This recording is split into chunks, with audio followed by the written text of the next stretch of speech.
kita akan fokus sekarang membahas trading cities atau kota perdagangan tadi. Ya.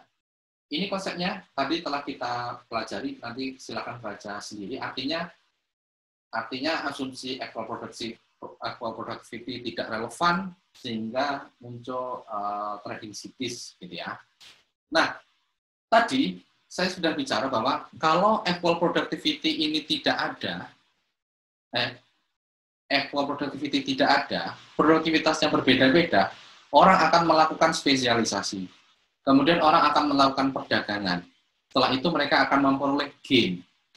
Ini yang telah kita pelajari dan telah masuk soal di UAS mikro. Kalau kalian masih ingat ya apa soal UAS mikro tahun kemarin gitu ya. Ya ini yang kita bahas. Produktivitas berbeda sehingga mereka melakukan spesialisasi. Setelah spesialisasi mereka melakukan perdagangan karena mereka akan memperoleh keuntungan dari perdagangan. Mereka akan memperoleh gain from trade. Ya. Ini konsep awalnya, sehingga nanti kan konsep ini akan menghasilkan output terjadinya kota perdagangannya. Tetapi intinya awalnya adalah ada spesialisasi dan ada perdagangan. Ya, ada spesialisasi, ada perdagangan, ada perusahaan dagang akhirnya berkembang pemusatan akhirnya menjadi kota dagang gitu ya. Tapi awalnya, equalnya ini kan sebenarnya kan ada spesialisasi dan ada perdagangan. Ini sekarang yang akan kita bahas gitu ya. Bagaimana spesialisasi dan perdagangan bisa menghasilkan gain. Oke, ya nanti akan kita kasih contoh soalnya. Ya. Nah, ini sudah kita pelajari di mikro, mungkin pendekatannya agak berbeda, tapi intinya sama. Pendekatannya agak berbeda, tapi intinya sama. Gitu ya. Asumsi kita adalah ada 2 daerah, ada 2 wilayah, dan ada 2 produk. Pertanyaannya adalah, bagaimana masing-masing perusahaan itu akan melakukan spesialisasi. Bagaimana masing-masing wilayah, gitu ya. Masing-masing wilayah akan memilih produknya mereka, gitu ya. Nah, mereka akan melakukan spesialisasi ke dalam produk yang mempunyai keunggulan kompetitif. Kepada produk yang mempunyai keunggulan komparatif atau comparative advantage, gitu ya. Di mikro kita juga belajar keunggulan komparatif ini terjadi saat opportunity cost-nya kecil. Kita lihat di soal. Oke, contohnya seperti ini. Oke, contohnya seperti ini. Jadi ada 2 daerah, utara dan selatan, gitu ya. Oke, north dan south. Oke, ada 2 jenis produk yang dihasilkan oleh mereka. Yang pertama adalah makanan, roti, bread. Yang kedua adalah pakaian, shirt. Jadi ada 2 wilayah dengan 2 produk. Produktivitasnya seperti ini. Jadi output untuk setiap jam ini di north bisa menghasilkan 2 roti atau 2 pakaian. Ini atau ya, bukan dan ya. Jadi kalau semua dilakukan untuk memproduksi bread, maka setiap jam dia akan menghasilkan 2 unit. Kalau untuk memproduksi pakaian, setiap jam akan menghasilkan 6 unit. Oke, seperti itu. Atau, ya. Untuk soft 1-1. Oke. Sebelum kita membahas opportunity cost, kita lihat dulu. Siapa yang lebih unggul dalam memproduksi bread? Utara atau selatan? North. Utara. Utara. Ini yang kita sebut sebagai absolut ya. Keunggulan yang absolut.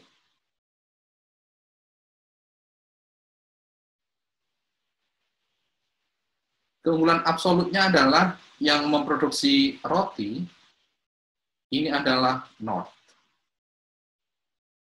Kalau yang memproduksi pakaian siapa? Oh iya. Untuk yang memproduksi pakaian siapa yang lebih unggul? Utara atau selatan? Utara. Utara juga, Pak. Kita lihat ya, karena apa? Karena memang setiap jamnya utara itu memproduksi 2 roti. Kalau selatan cuma 1 gitu ya. Kalau utara semuanya dikerahkan untuk memproduksi pakaian menghasilkan 6. Kalau selatan dikerahkan semua menghasilkan 1. North unggul di 2 produk ini, gitu ya. Maka North mempunyai absolute advantage di kedua produk ini, baik roti maupun pakaian, ya, baik bread maupun shirt. Nah, tetapi konsep perdagangan itu bukan konsep absolute advantage. Namun, konsep yang akan kita gunakan adalah komparatif. Comparative advantage. Oke. Di awal tadi kita sudah membahas bahwa comparative advantage ini terjadi untuk opportunity cost yang kecil, yang lebih kecil. Kita akan menghitung opportunity cost-nya masing-masing daerah sekarang.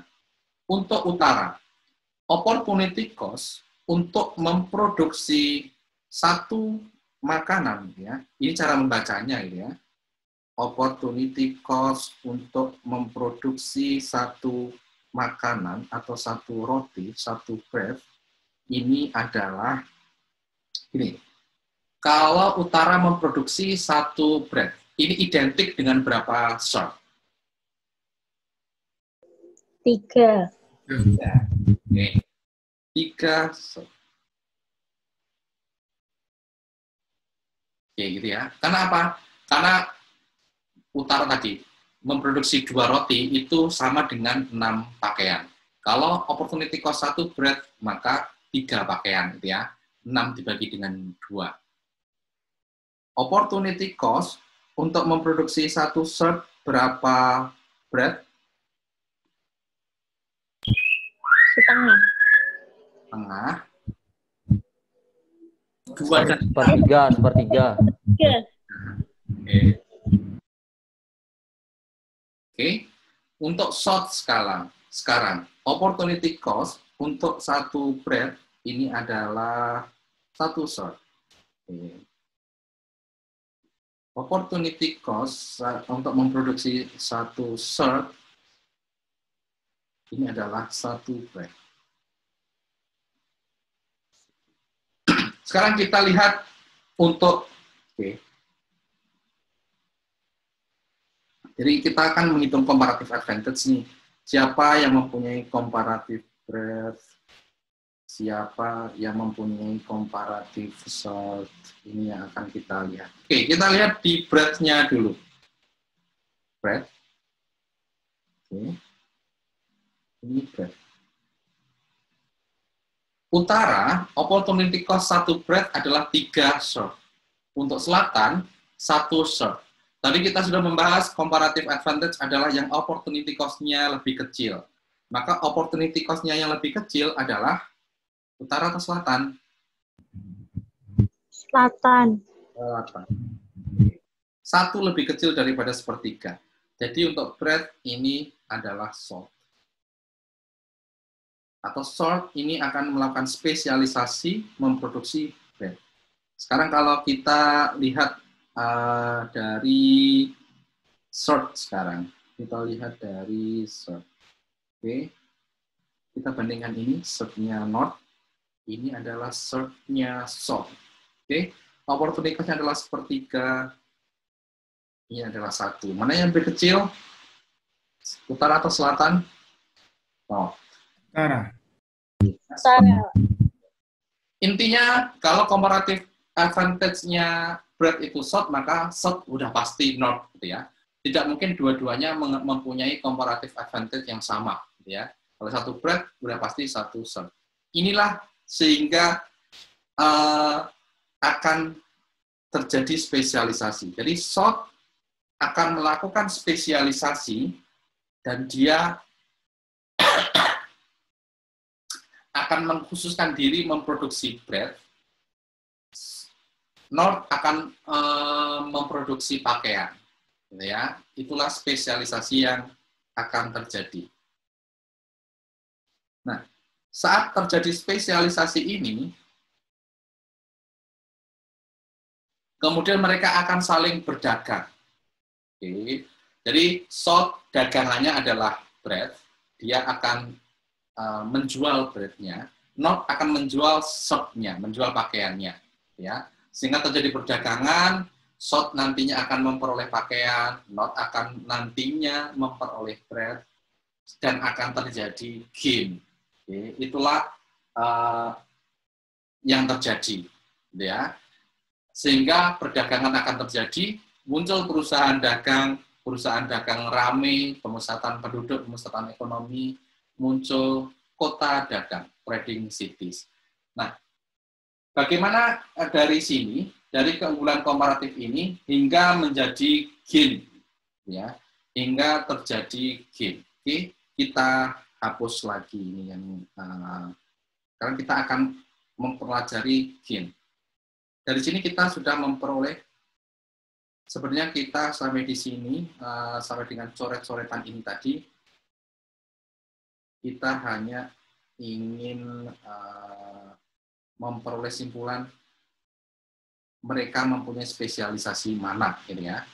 Jadi, not spesialisasinya adalah salt, dia spesialisasinya adalah bread. Oke. Ini spesialisasinya mereka. Kemudian nih, misalnya ada data. Oke, misalnya ada data not akan mengalihkan 1 jam kali ya, 1 jam ke produk spesialisasi. Jadi awalnya mereka tidak melakukan spesialisasi, artinya not ya memproduksi sebagian bread, memproduksi sebagian salt gitu ya. Salt juga seperti itu, tidak melakukan spesialisasi ke produk spesialisasi.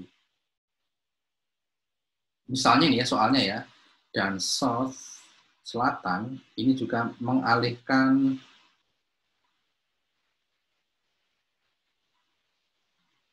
2 jam ke produk spesialisasi.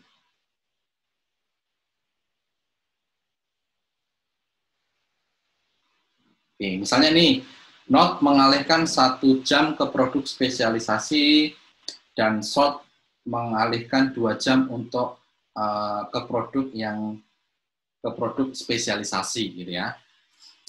Misalnya not awalnya itu memproduksi dua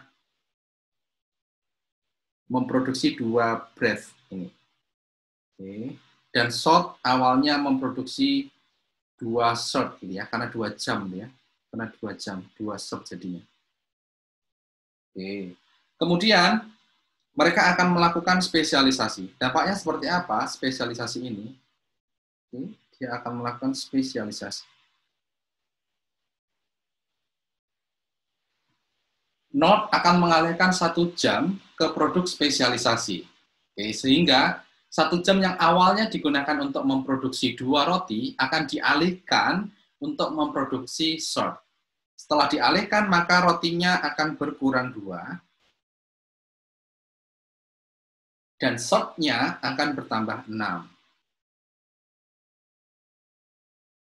Karena dia mengalihkan dari bread ke short. Oke, short mengalihkan 2 jam ke produk spesialisasi. Yang awalnya dia memproduksi 2 short, akan dialihkan untuk memproduksi bread. Gitu ya. Ini minus 2, ini plus 2. Oke. Nah, misalnya lagi, kemudian setelah ini kan setelah melakukan spesialisasi, kemudian mereka melakukan trade.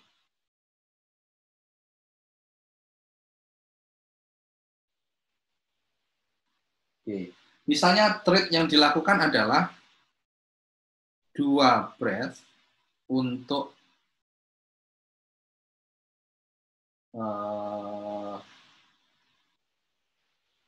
4 short gitu ya. 4 short. Jadi pertukarannya adalah 2 bread untuk 4 short. Oke.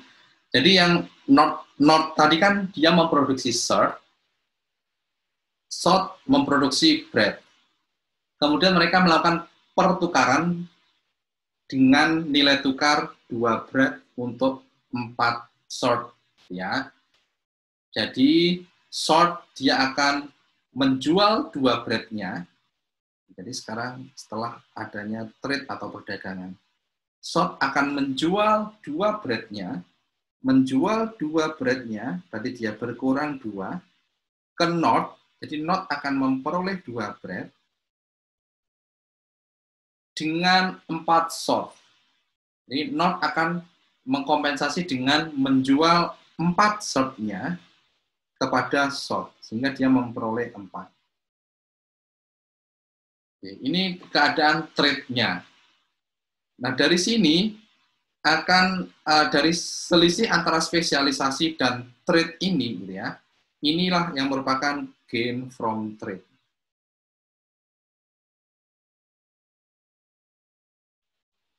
Gain from trade-nya berapa? Ini 0, ini adalah plus 2, ini 0, ini plus 2. Oke. Kenapa gain from trade-nya seperti ini? Ingat tadi, yang biru-biru di awal tadi adalah kondisi awal, gitu ya. Kondisi awal, not mempunyai 2 bread. Setelah terjadi pertukaran, dia sebelum terjadi pertukaran gitu ya. Awalnya kan not mempunyai 2 bread. Kemudian setelah terjadi spesialisasi, bread-nya hilang, tetapi dia mempunyai 6 short. Setelah adanya trade, dia memperoleh 2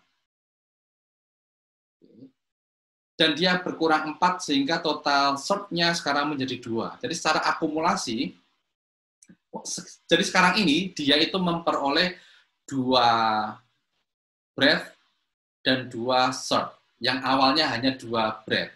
Jadi ada keuntungan 2 short di sini. Demikian juga untuk selatan. Untuk selatan yang awalnya tadi hanya mempunyai 2 short, gitu ya, hanya mempunyai 2 short, sekarang dia memperoleh 4 short. Jadi dia ada keuntungan atau gain from trade-nya itu adalah 2 short, 2 pakaian, gitu ya. Jadi inilah gain from trade-nya setelah perdagangan. Intinya tadi selisih antara spesialisasi dengan trade tadi ya. Nah, kita lihat ke sini.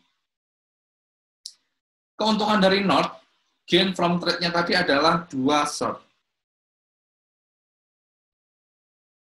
Identik dengan berapa jam? Identik dengan berapa jam? Oke. 2 short, 2 pakaian di not itu identik dengan sepertiga jam, gitu ya. Kenapa? Karena tadi setiap jam dia menghasilkan 6 unit. Kalau dia memperoleh 2 unit, berarti itu identik dengan sepertiga jam. Kalau short, dia memperoleh keuntungan 2 unit. Ini identik dengan 2 jam. Nah, dari terminologi gain from trade dalam jam ini, maka kita bisa membuat suatu simpulan berapa maksimal cost of trade ya, atau waktu perdagangan gitu ya.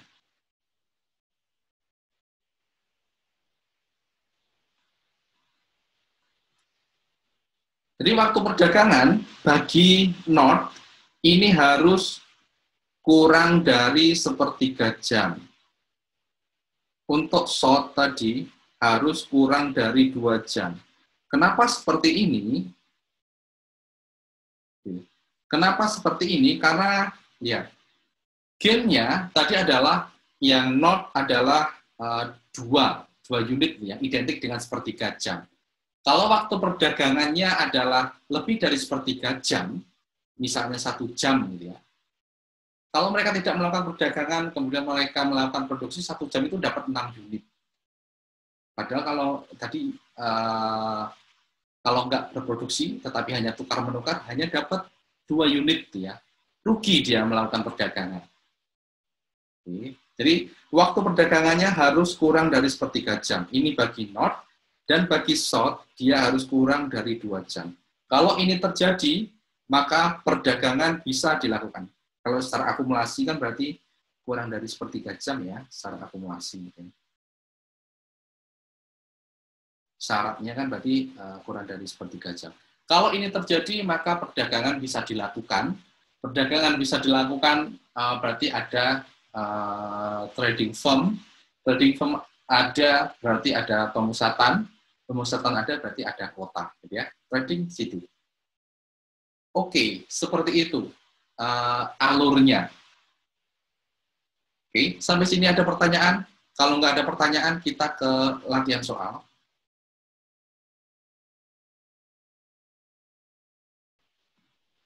Oke, kita pertama soalnya adalah kita disuruh apa sih?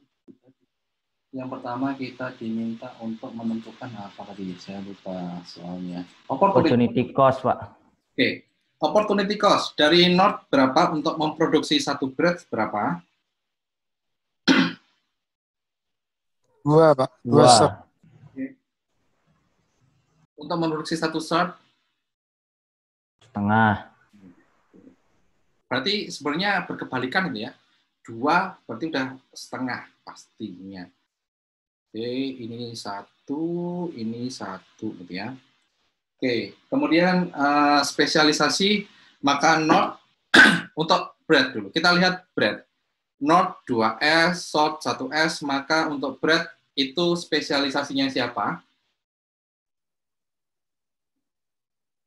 South. Oke, South bread, North melakukan spesialisasi South ya.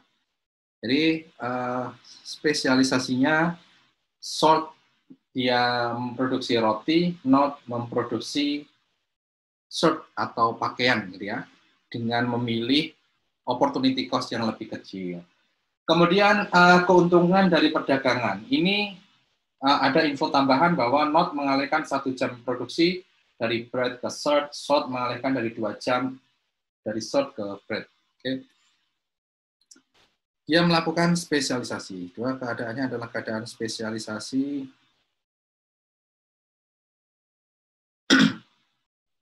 North mengalihkan 1 jam dari bread ke shirt. Oke, 1 jam berarti ini minus 2 menjadi plus 4 ya. Oke. Untuk South, dia mengalihkan South itu mengalihkan 2 jam dari shirt menjadi bread. Oke, plus 2. Kemudian mereka melakukan trade atau perdagangan. Harga pertukarannya adalah 3 shirt, 3 shirt untuk 2 bread. Jadi North dia akan mempertukarkan 3 shirtnya, ya. Dia akan mengurangi 3-nya, dia jual ke South, jadi South memperoleh 3, dan Utara akan memperoleh 2 bread. South akan berkurang 2 bread, sehingga dari sini kita ada gain from trade. Ya. Gainnya berapa? Ada 1 short dan 1 short di utara. Ya. Di utara 1 short, di selatan juga 1 short, gitu ya. Jadi kalau kita analisis sebenarnya seperti ini. Keadaan awalnya, sorry ya, bentar ya.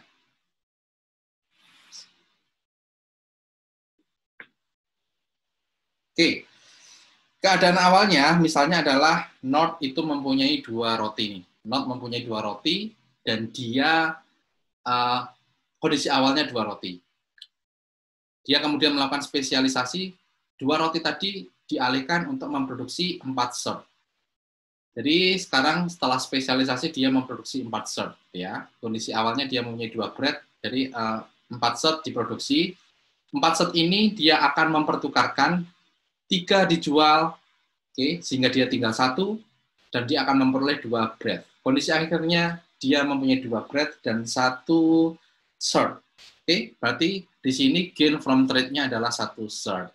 Short juga seperti itu, gain-nya adalah 1 short. 1 short ini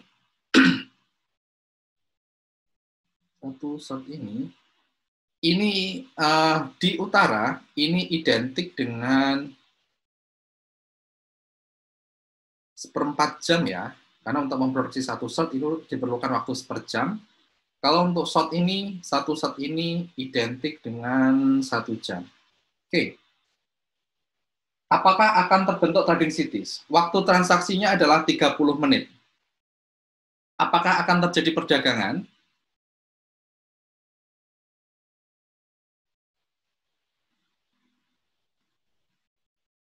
Dalam waktu 30 menit, apakah akan terjadi perdagangan? Tidak. Tidak. Ya. Karena threshold-nya North, dia hanya akan mau berdagang, bertransaksi, jika waktu berdagangnya itu kurang dari 15 menit. Oke. Kalau short, dia mau berdagang jika transaksinya kurang dari 60 menit. Oke, bagi short dia mau berdagang, tapi bagi North dia tidak mau, karena 30 menit lebih dari 15 menit. Selama 30 menit, daripada dia berdagang, gitu ya, dia mending memproduksi sehingga dia menghasilkan 2 short. Dibandingkan dengan kalau dia berdagang hanya menghasilkan 1 short, gitu ya. Jadi dia sebaiknya tidak usah melakukan perdagangan, gitu ya. Jadi kalau 30 menit tidak ada perdagangan, tidak ada trading firm, tidak ada trading cities. Oke, jawaban nomor 4. Jika terjadi inovasi di transportasi yang mengurangi waktu transaksi, tentukan waktu maksimal transaksi agar trading cities berkembang. Berapa waktu maksimalnya agar trading cities berkembang? 15 menit. Ini adalah batas waktu maksimal. Tidak boleh lebih dari 15 menit. Kalau lebih dari 15 menit, tidak akan ada perdagangan. Oke, gitu ya. Sampai sini paham?